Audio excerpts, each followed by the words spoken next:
সময় কত দ্রুত সব কিছু পরিবর্তন করে দেয়, মানুষ তা টেরই পায় না। আর যখন টের পায় তখন অনেক দেরি। সবাই হয়তো ভাবছেন যে আমি হঠাৎ করে এই কথাগুলো কেন বলছি। কথাগুলোর মানে বুঝতে পারবেন, একটু ধৈর্য ধরেন।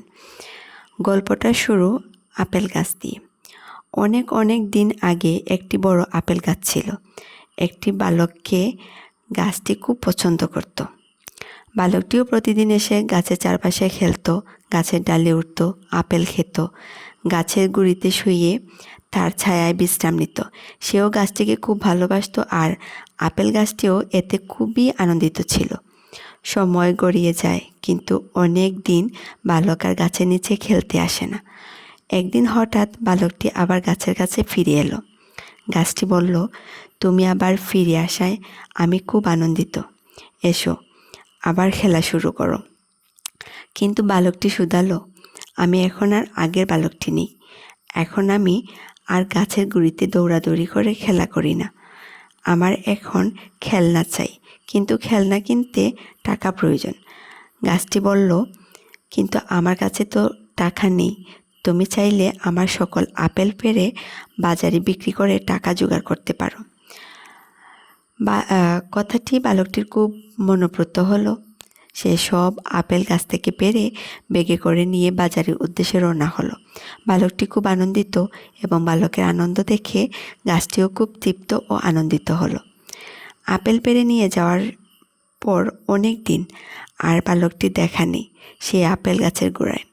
গাছটি খুব দুঃখ পেল। হঠাৎ একদিন বালকটি গাছের কাছে ফিরে এলো। ততদিনে সে পরিপূর্ণ যুবক। গাছটি এতে খুব আনন্দিত হলো। বালকটিকে আবারও গাছের সাথে খেলতে অনুরোধ করলো সে, কিন্তু বালকটি জানালো এখন আর তার সেই সময় নেই। সে এখন অনেক ব্যস্ত। তার এখন বাড়ি বানানোর খুবই দরকার। এজন্য গাছটির সাহায্য চাইল। কিন্তু গাছটি জানালো তার কোনো বাড়ি নেই, তাই তাকে সাহায্য করতে পারছে না। তবে একটা বুদ্ধি দিল, তুমি চাইলে আমার কিছু ডালপালা কেটে নিয়ে যেতে পারো আর তা দিয়ে বাড়ি বানাতে পারো। বালকটি তখন গাছের সকল ডালপালা কেটে নিয়ে হাসি মুখে বাড়ি অভিমুখে চলে গেল। পেছন ফিরে একবারও গাছটির দিকে তাকালো না। বালকটির আনন্দে গাছটিও খুব আনন্দিত ছিল। এরপর অনেক দিন আর বালকটির দেখা নেই গাছের গোড়ায়।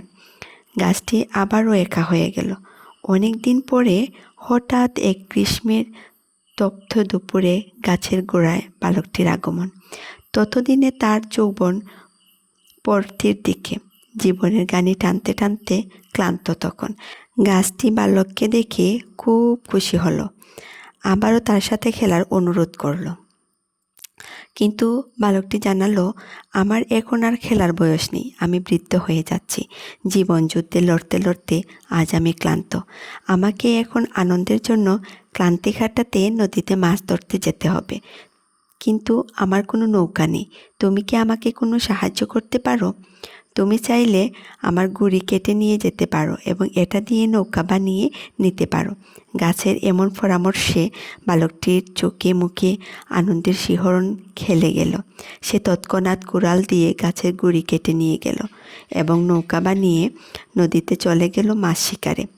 অনেক দিন আর তার দেখা নেই এখানে। হঠাৎ অনেক দিন পর শেষ পর্যন্ত গাছের কাছে ফিরে এলো লোকটি।